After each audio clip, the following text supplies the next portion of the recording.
시그널픽에서는 이준석 개혁신당과 함께 자세한 얘기 나누겠습니다. 어서 오세요. 네, 안녕하세요. 예. 먼저 저희가 할 얘기가 많은데 예. 당 얘기부터 좀 예. 해야 될 것 같아요.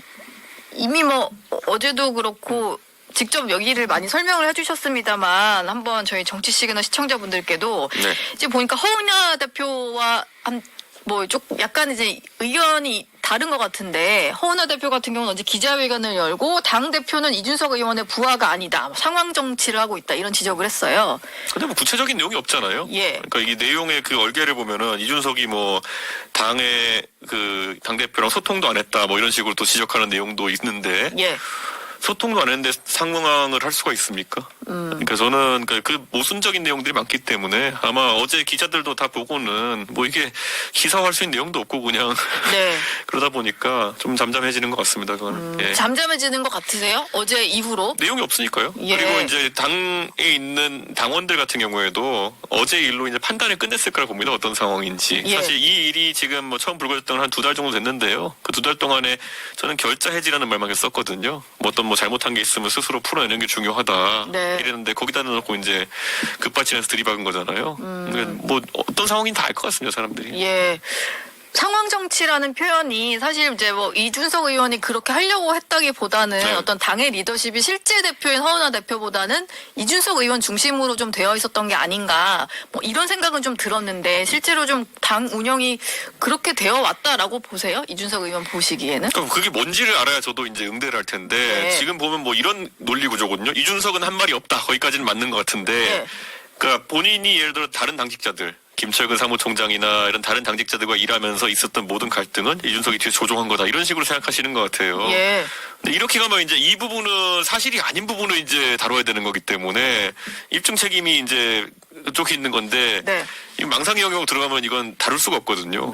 예. 사실 윤석열 대통령도 망상 속에서 이제 계엄을 일으키고 하는 건데 네. 저거 어떻게 할 수가 없거든요. 예. 예. 그러니까 평상을 찾기를 바랄 뿐이었는데 이제 어제 선을 넘어버렸다. 어제 그 기자회견은 선을 넘어버린 거다. 그러니까 어제 그래서 그 옆에 서셨던 분들이 사실 국민들이 보고 누군지도 잘 모르셨을 텐데 예. 이 당에 이제 와가지고 갑자기 이제 당직자로 등장하시는 분들이 있는데 네. 보면 이번에 이주영 국회의원을 자르고 동대문구 구의원을 지금 정책위 의장에 임명하겠다. 네. 이런 시도도 하다가 이제 좌절됐거든요. 예. 그러니까 지금 정상적인 상황이 아니라는 건 다 아실 겁니다. 그래서 예. 근데 보통 당의 어떤 정책위 의장을 현역 의원이 아닌 분이 물론 원내 정당이 아닐 경우에는 하려면 할 수는 있겠습니다만 그러는 경우가 그러면서 이제 구의원 예. 하셨기 때문에 풀뿌리 정책 전문가라서 네. 이주영 의원을 내리고 거기를 올리겠다라고 이제 했거든요. 그거를 듣고 이렇게 공감 가는 분이 있다면은 저는 참 이례적일 거라고 봅니다. 예. 당원 소환제 얘기를 하셨습니다. 네. 당원 소환제로 서명을 받겠다. 이게 네. 허은하 대표가 스스로 물러날 것 같지는 않은데 여기서 당원들의 의견을 들어서 해임을 하겠다 이런 절차라고 보는 그 외에도 여러 가지 절차가 있고요. 지금 저희가 기다리고 있는 거는 이제 본인 인증을 하려면은 그 사이트는 구축이 됐고요. 본인 인증을 하려 그러면은 우리가 보통 패스라든 나이스 인증 모듈 이런 걸 해가지고 해야 되는데 네. 그거 승인받는데 한 며칠 걸리는 거 그거 기다리고 있는 겁니다.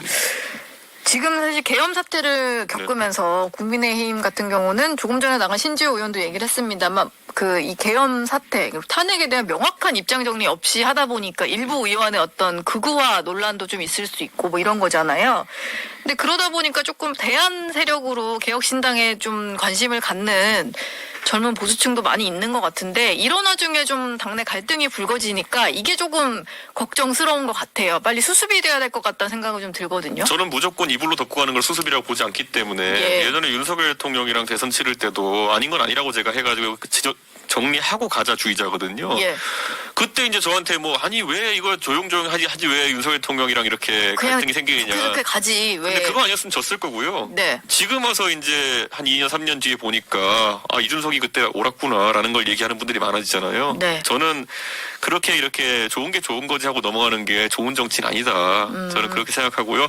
한동훈 대표 보십시오. 윤석열 대통령이랑 맞서다가 나중에 윤석열 대통령 이러니까 90도 인사하고 예. 그렇게 하다 보니까 지금 와서 한동훈 대표가 약간 강단 있는 이미지보다는 결정적일 때 굽히는 이미지처럼 되어버린 거거든요. 이번에도 보면 계엄 때도 보면 확 이렇게 뭐 하다가 네. 나중에 가서 한덕수 총리랑 공동 경영하겠다. 사실 그게 틀린 얘기거든요. 예. 틀린 얘기인데 그걸 자꾸 이제 타협이라는 모양새로 가는데 옳고 그름의 문제에서는 그건 타협이 꼭 좋은 건 아닙니다. 그건. 예를 들어 우리가 이런 거잖아요. 이재명 대표와 예를 들어 윤석열 대통령이 협치를 못했다. 네. 이런 거는 옳고 그름 뭐 이전에 정책적인 대안이 A와 B가 있으면은 그거는 이제 서로 조금씩 타협을 해볼 수 있는 거거든요. 근데 옳고 그름을 타협하는 건 좀 약간 쉬운 게 아닙니다.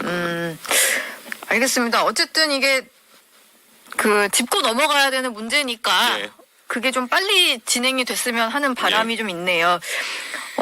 지금 탄핵 국면을 맞아서 민주당과 국민의힘은 더 약간 부딪히고 있는 상황 같은데 이번에는 민주당에서 일부 보수 유튜버 고발을 하면서 이렇게 내란 선전을 하는 일반인들까지도 좀 고발하겠다 이런 얘기를 한 걸 가지고 이제 카톡 검열 논란이 불거진 것 같아요.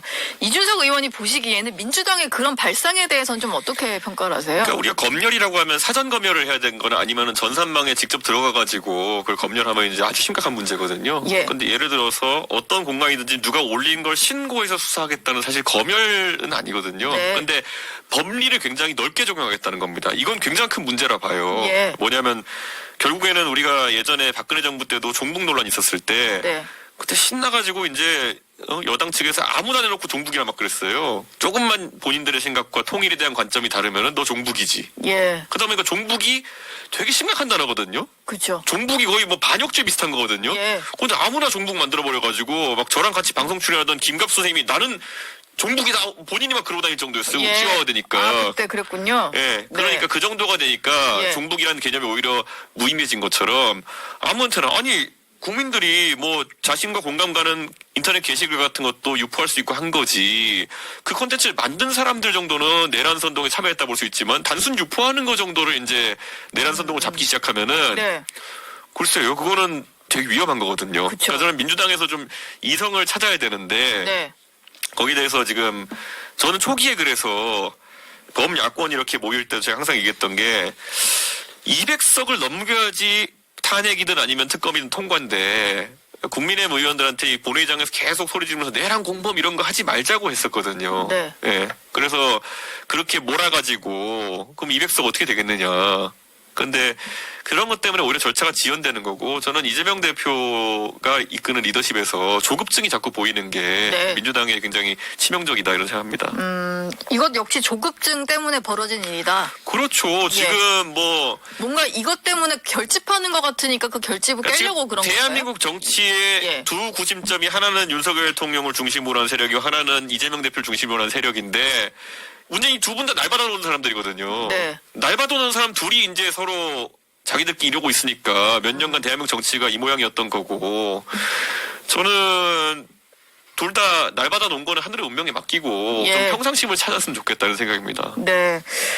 뭐 국민의힘에서는 이거를 좀 반전의 계기로 삼겠다라는 것 같아요. 뭐 김재섭 의원 같은 경우도 이재명은 여배우와 사랑에 빠졌었다. 민주당은 친북 종북이다. 이 두 가지 문장에 대한 참과 거짓도 구별을 못하는 게 민주당이다. 이런 비판을 했었고 그리고 뭐 국민의힘에 보면은 이제 미디어 특기가 있잖아요. 네. 거기는 뭐 나를 고발해라 이런 피고발인 뭐 캠페인까지 벌이겠다라고 합니다. 그래서 뭐 나경원 의원이 1호 피고발인으로 본인이 좀 뭐 서겠다 이런 얘기를 했는데 국민의힘의 대응은 나경원 좀 재판받고 계신 것도 많은데 그런 것까지 또 이렇게 앞장서시다니. 예.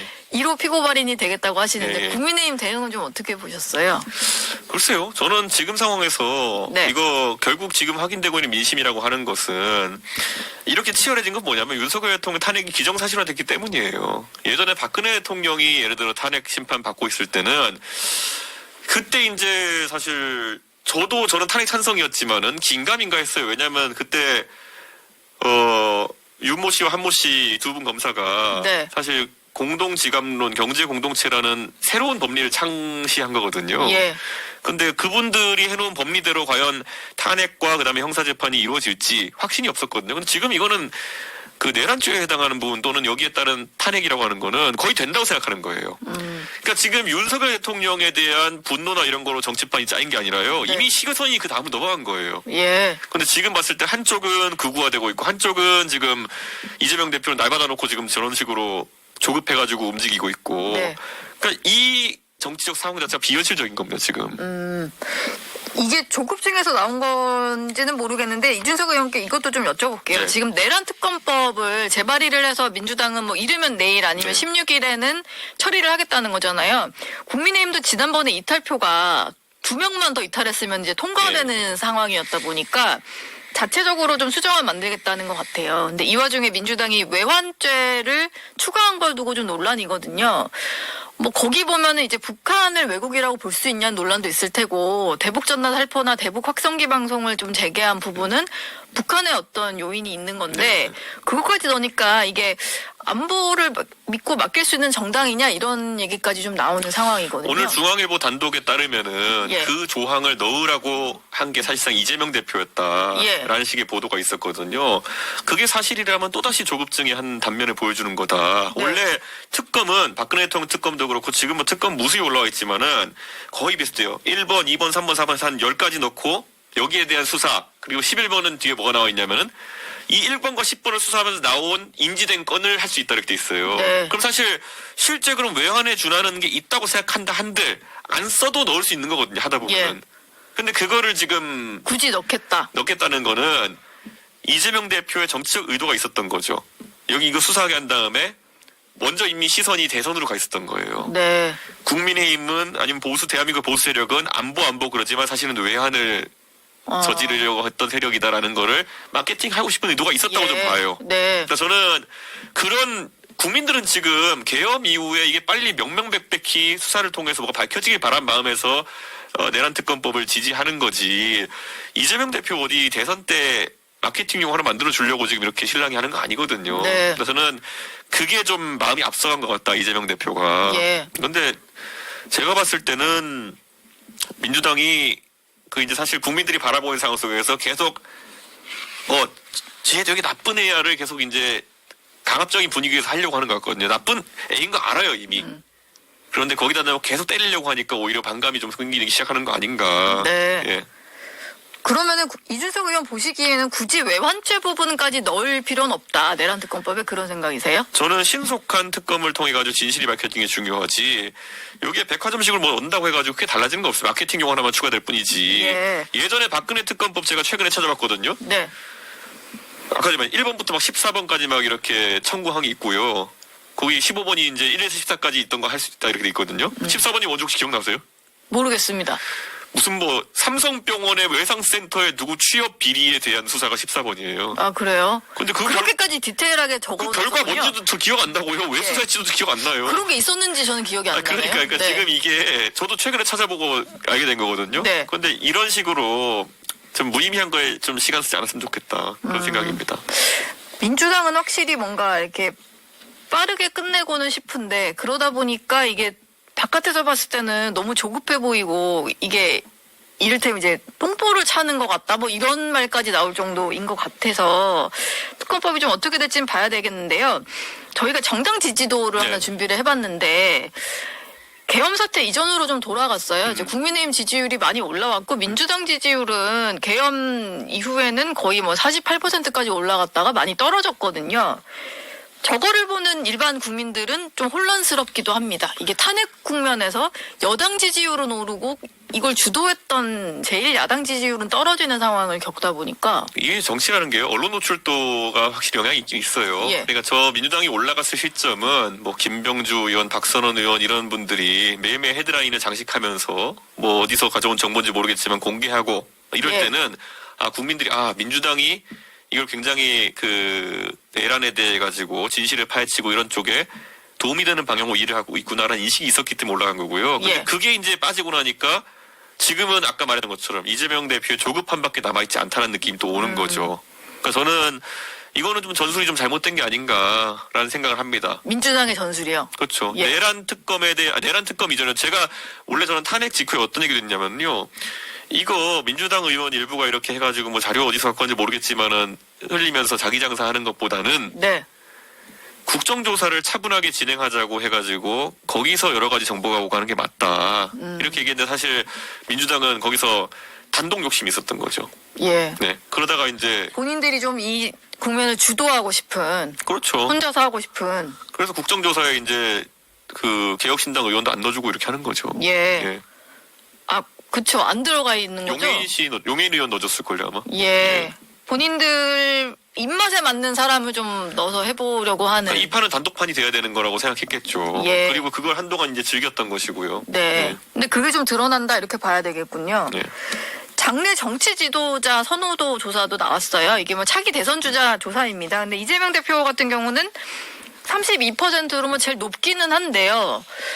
나머지 주자들을 다 합치면 뭐 비슷비슷한 그런 상황이에요. 그리고 가장 눈에 띄는 건 김문수 고용노동부 장관이 2위를 했다는 건데 이게 일부 조사에서 저런 네. 조사가 나와서 이게 좀 보수가 과표집돼서 그런 게 아닌가라는 해석도 있었습니다만 한국 갤럽 조사에서도 저렇게 나오다 보니까 저건 좀 어떻게 해석을 해야 되나 이런 갤럽은 이제 궁금증이 자유응답이거든요. 들어요. 갤럽은 불러주고 고르세요가 아니라 생각나는 사람 아무나 얘기하는 거거든요. 예. 그러니까 저기서 김문수 장관이 8% 나왔다는 거는 굉장히 적극적인 의지를 가지고 김문수로 답한 거거든요. 그러니까 무시할 만한 수치가 아니다. 네. 그렇게 생각하고 한편으로는 김문수 장관 입장에서는 기분 좋은 수치겠지만은 보수 진영 전반으로 봤을 때는 정말 이게 그 강경 보수세가 커지고 있구나. 예. 이게 확장성에는 나중에 문제가 될 수 있다는 생각을 하는 사람들이 많아지고 있습니다. 예, 실제로 대선으로 갔을 때 1대1로 붙었을 때는 오히려 저런 식으로 이제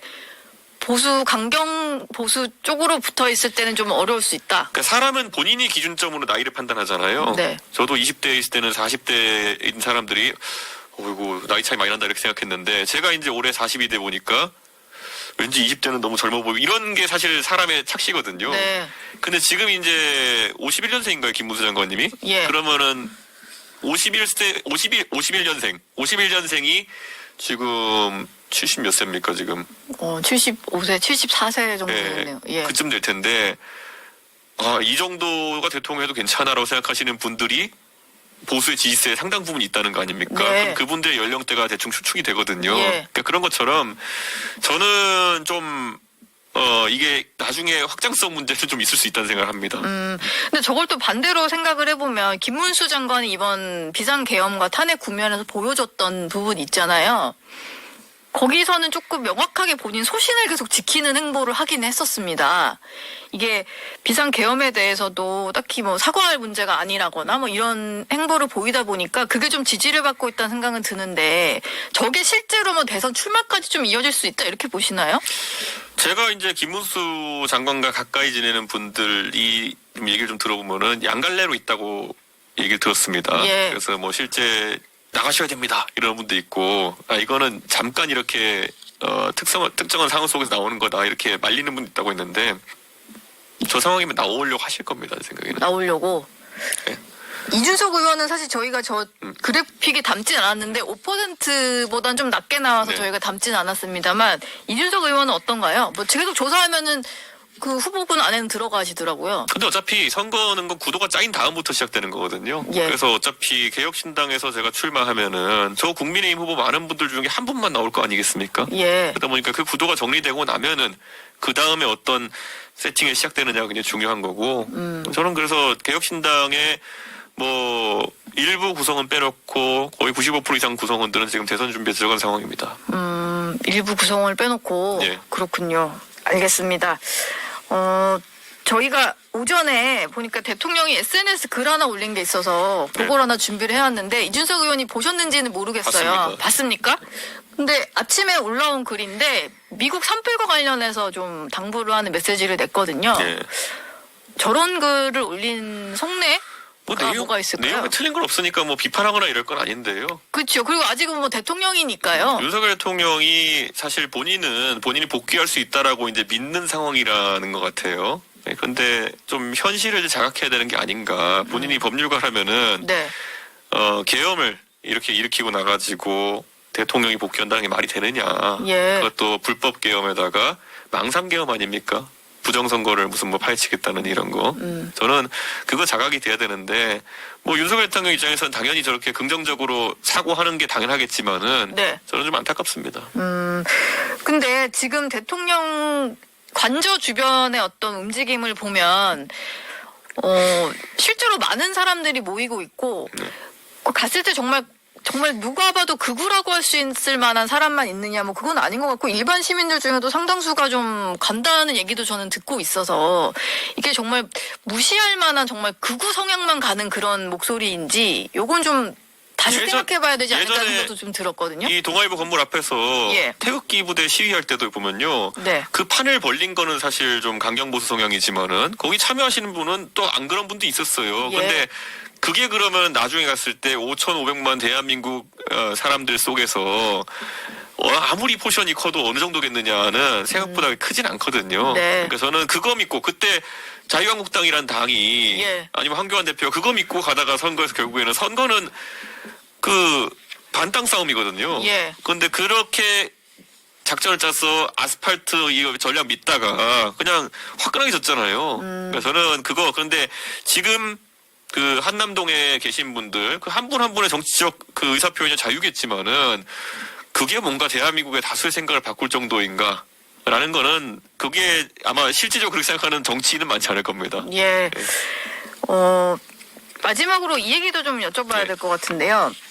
주말 동안 은퇴 콘서트를 하는 이제 나훈아 예. 가수 나훈아 씨의 어떤 콘서트에서 나온 발언 가지고 정치권에서도 논란이었는데 뭐 왼쪽 팔을 이렇게 치면서 왼쪽 니는 잘했느냐 뭐 네. 이런 얘기를 했다고 해요. 근데 이걸 가지고 정치적 성향을 드러낸 거다. 뭐 계엄을 놓고도 양비론을 펴는 거다. 이런 식으로 민주당 의원들 사이에서 좀 비판이 나왔거든요. 나훈아 씨 원래 이제 정치적인 어떤 해석을 낳는 발언을 하는 걸로 유명한데 민주당에서 보이는 그런 반응들에 대해서는 어떻게 들으셨나요? 아니 아무리 예술인 아티스트라 하더라도 본인의 정치적 견해를 나타내는 걸 할 수 있는 거고 예. 저는 나훈아 씨의 연령대나 이런 걸 봤을 때는 오히려 민주당이 하는 일에 부정적인 견해를 갖고 있는 게 표준이거든요. 네. 근데 거기에 대해서 왜 그렇게 민감하게 반응하는지 예. 아니 윤석열 대통령에 대해서 그렇게 비판했던 게 입틀막 아닙니까? 근데 그 카이스트에 다니는 학생들 연령대에서는 또 그게 윤석열 대통령 불만이 많은 게 또 그 표준적인 사람이거든요. 네. 근데 거기다 대고 입틀막 하려고 했으니까 윤석열 대통령이 비판받은 건데 나훈아 씨가 제가 봤을 때는 뭐 그 연령대에서 그 민주당 비판적인 생각을 안 하는 게 또 이상한 것 같아요. 예. 너무 민감하게 반응하는 게 아닌가. 근데 또 들어보면 양쪽 다 잘못하고 있는데 지금 누가 누굴 탓할 때냐 뭐 경제랑 민생이나 챙겨라 뭐 이런 게 좀 큰 틀이었던 것 같더라고요. 네. 나훈아 씨 얘기는. 저는 나훈아 씨 입장에서는 할 수 있는 말을 했고 뭐 민주당도 아마 일부의 반응이겠죠. 근데 너무 예. 그런데 민감하게 반응할 필요가 없다. 그런 생각합니다. 예, 알겠습니다. 지금까지 이준석 개혁신당 의원과 얘기 나눴습니다. 고맙습니다. 예, 고맙습니다.